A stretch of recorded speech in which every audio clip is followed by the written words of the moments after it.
जय श्री श्याम। मैं आज आपके साथ ब्रेकआउट लेवल शेयर करूंगा 20+ शेयरों का। आपको उन स्टॉक को अपनी रिसर्च के बाद ही बाय करना है। ऐसे ब्लाइंडली आपको कोई भी इन्वेस्टमेंट नहीं करना है, अपनी रिसर्च के बाद में ही बाय करना है। पहला स्टॉक है आरवीएनएल। इसको मैंने टेलीग्राम ग्रुप में भी शेयर किया था। इसका रीटेस्ट लेवल था 350 से 300, उधर से ही 350 55 से ही वापस इसने रिवर्स लिया है। 370 के ऊपर इसका ब्रेकआउट है। अब दोबारा ये 400 420 को टच कर सकते हैं। आरवीएनएल है, 1 डे के टाइम फ्रेम पे इसका चार्ट है। सेकंड स्टॉक है जेबीएम ऑटो लिमिटेड। इसका ब्रेकआउट लेवल है 690 के ऊपर। इसको 1 डे के टाइम फ्रेम में इसने ब्रेकआउट दिया है 650 पे, लेकिन यह अगर 690 के लेवल को अगर ब्रेकआउट करता है तो अपसाइड में इसका अच्छा मूव मिल सकता है। आप अपनी रिसर्च के बाद में ही इसको बाय करना। थर्ड स्टॉक है ब्लैक बॉक्स लिमिटेड। इसका 1 डे के सपोर्ट है इसका 540 पे, ब्रेकआउट लेवल है ये 570 के ऊपर। अगर ये 570 के ऊपर में ब्रेकआउट देता है तो आपको 600 620 तक आप इसको होल्ड कर सकते हो। अपनी रिसर्च जरूर करना भाई, 1 डे का टाइम फ्रेम है। नेक्स्ट स्टॉक है एसजीवीएन लिमिटेड। इसका ब्रेकआउट है 85 के ऊपर, 1 डे का टाइम फ्रेम है। ये नवंबर का है। इसका नवंबर के बीच में ब्रेकआउट देगा 85 तक, और नेक्स्ट इसका ब्रेकआउट है इसका 90 के ऊपर। अगर इन दोनों को ब्रेकआउट करता है तो आप शॉर्ट टर्म में अच्छे रिटर्न के लिए आप इसको होल्ड कर सकते हो। और फोर्थ स्टॉक है इसका ओला इलेक्ट्रॉनिक्स। ये मैंने टेलीग्राम ग्रुप में भी शेयर किया था 38 पे ब्रेकआउट का। अब 1 डे के टाइम फ्रेम में 38 को इसको ब्रेकआउट किया है। अगर ये 45 के लेवल को ब्रेकआउट करता है तो आपको आराम से 50-55 के टारगेट आराम से आपको इसके अंदर मिल सकते हैं। एक अच्छा अपसाइड मूव दिख रहा है। अपनी रिसर्च के बाद में ही बाय करना भाई। बीएससी लिमिटेड, ये टेलीग्राम ग्रुप में भी इसको शेयर किया हुआ है, और इसका 1 डे के टाइम फ्रेम पे इसका ब्रेकआउट है 2680 2690 के ऊपर। अगर इस ब्रेकआउट करता है और सस्टेन करता है तो आप 2750 2780 के लिए आप होल्ड कर सकते हो। अगर ऊपर की तरफ ब्रेकआउट देता है तो भाई आपको 3000 के लेवल आराम से मिल सकते हैं। आप इसको सेम शॉर्ट टर्म के पर्पज से आप बाय कर सकते हो। नेक्स्ट स्टॉक है क्राइसिस लिमिटेड। इसका 1 डे के टाइम फ्रेम पे ब्रेकआउट है 4550 के ऊपर। अगर ये ब्रेकआउट करता है और रीटेस्ट करता है तो आप इसमें पोजीशन बना सकते हो। फिर इसका नेक्स्ट लेवल है 4700। अगर उसको ब्रेकआउट करता है तो भाई आप 4849 5000 के लिए आप इसको होल्ड कर सकते हो। नेक्स्ट स्टॉक है आपका आनंद राठी। 1 डे का टाइम फ्रेम है भाई इसका। 1 डे के टाइम फ्रेम में इसने 3000 का लेवल था, इसको ब्रेकआउट किया था 18 दिसंबर। उसके फिर बाद में 3150 को ये टच करके फिर नीचे की तरफ आ गया। इसका सपोर्ट है इसका 3000 और 3030 के बीच में। अगर यहाँ से वापस आके बाउंस बैक करता है और अपसाइड में जाता है तो आप 3150 के ऊपर आप कुछ में एंट्री बना सकते हो। अगर लेकिन मैं ये कहूँगा कि आप इसको रीटेस्ट करने के बाद में ही बाय करना। आप साइड में अच्छे टारगेट आपको मिल सकते हैं। नेक्स्ट स्टॉक है शिपिंग कॉर्पोरेशन ऑफ इंडिया। इसका ब्रेकआउट लेवल है 245 के ऊपर, 1 डे के टाइम फ्रेम पे। अगर ब्रेकआउट करता है, सस्टेन करता है तो आपको 260 270 के लिए आप इसको आराम से आप इसको होल्ड कर सकते हो भाई। नेक्स्ट स्टॉक है इसका एनटीपीसी। इसका 1 डे का टाइम फ्रेम है। इसमें आपको ऊपर दिखता भी होगा 1 डे का टाइम फ्रेम है। इन्हें 1 डे के टाइम फ्रेम में इन्हें ब्रेकआउट दिया है 345 में। अगर नीचे आता है रीटेस्ट करके अप साइड में जाता है तो आप इजीली आप 365 370 और 400 के लिए आप इसको होल्ड कर सकते हो। अच्छा स्टॉक है अप साइड में। बहुत टाइम के बाद में इसने ब्रेकआउट दिया है। इसका आप देखोगे तो मई से लेके अभी तक एक बार सितंबर में इसे ब्रेकआउट किया था 345 में। फिर इसका अक्टूबर में 31 अक्टूबर के पास में इसने ब्रेकआउट दिया था, लेकिन सस्टेन नहीं किया, नीचे आ गया। यही इसका सपोर्ट है 300 320 के ऊपर सपोर्ट है। इसी को स्ट्रॉन्ग सपोर्ट मान सकते हैं हम इसको, ठीक है।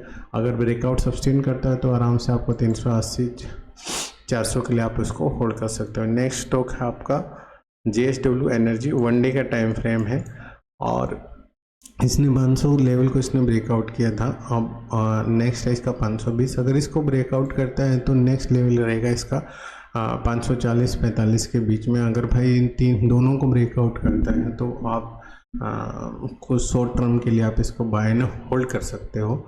नेक्स्ट स्टॉक है HDFC बैंक।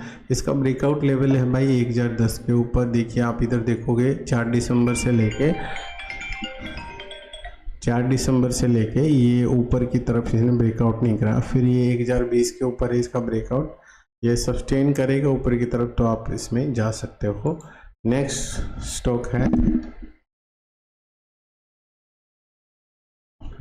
है यूनो मिंडा। आप इसका ब्रेकआउट लेवल है 1350 के ऊपर, 1 डे के टाइम फ्रेम में है।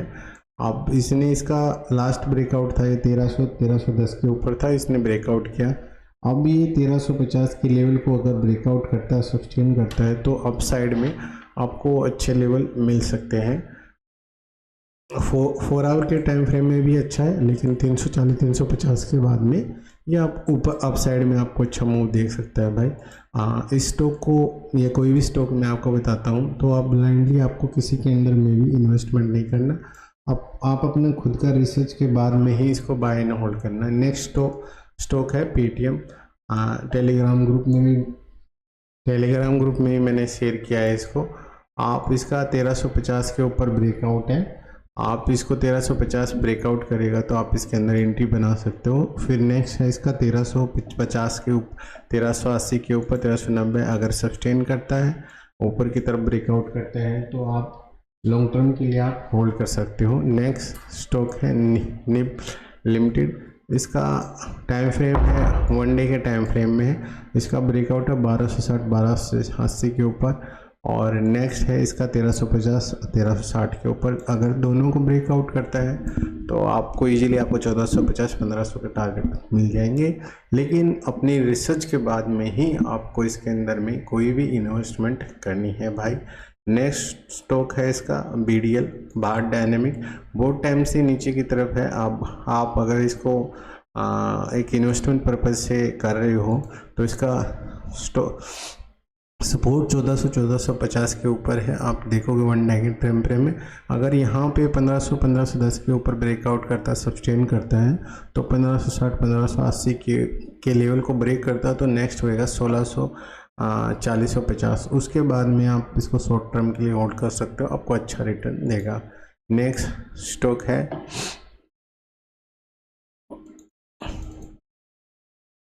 सेल। इसका आप वीकली टाइम फ्रेम में देखेंगे इसका ब्रेकआउट था 145 के ऊपर। 145 का लेवल आपको देखिए, आपको 1 डे के टाइम फ्रेम में भी देखना है, वीकली टाइम फ्रेम में भी देखना है आपको, और मंथली टाइम फ्रेम में भी आपको चार्ट में टाइम चेंज करके देखना है। और ये 145 के लेवल के ऊपर आपको पॉजिटिव दिख रहा है। आप ये जाके देखोगे 2024 से लेके अभी तक इसने 145 के लेवल को ब्रेक नहीं किया। अभी इसने वीकली में ब्रेकआउट दिया है, अगर ब्रेकआउट करता है, सस्टेन करता है तो आपको अच्छा मिल सकते हैं। नेक्स्ट ब्रेकआउट लेगा 1 डे के टाइम फ्रेम पे 150, 155, उसके बाद में भाई 170 का है। ठीक है, अपनी रिसर्च के बाद में ही करना भाई। नेक्स्ट स्टॉक है Motherson semi wiring engineering. 1 day के टाइम फ्रेम पे देखना भाई इसको। इसका ब्रेकआउट है 145 के ऊपर। अब इसने ब्रेकआउट किया है, अगर भाई ब्रेकआउट करता है और सस्टेन करता है तो फिर 155 के ऊपर में अच्छा मूव दे सकता है। आप अपनी रिसर्च के बाद में ही इसके अंदर इन्वेस्ट करना। नेक्स्ट स्टॉक है RBL बैंक। RBL बैंक को इसका 1 डे के टाइम फ्रेम में इसका ब्रेकआउट है 320 के ऊपर, और अगर ये ब्रेकआउट करता है, सस्टेन करता है तो 335, 340 के बाद में आपको इसमें एक अच्छा मूव मिल सकता है ऑफ साइड के ऊपर। ये भाई 20+ स्टॉक थे। आप कोई भी स्टॉक मैंने शेयर किया है, आपको ब्लाइंडली किसी के अंदर में भी इन्वेस्टमेंट नहीं करना है भाई। अपनी खुद की रिसर्च करना है। अपना पूरा रिसर्च करने के बाद में आपको स्टॉक लगे हाँ ये बाय करना चाहिए, उसके बाद में ही आपको कोई स्टॉक के अंदर में इन्वेस्ट करना है। मैं हूँ या कोई भी होए, आपको कोई भी बताए, आपको ब्लाइंडली किसी भी स्टॉक के अंदर में इन्वेस्टमेंट नहीं करनी है। मैं आपको एक स्टॉक और बताता हूँ,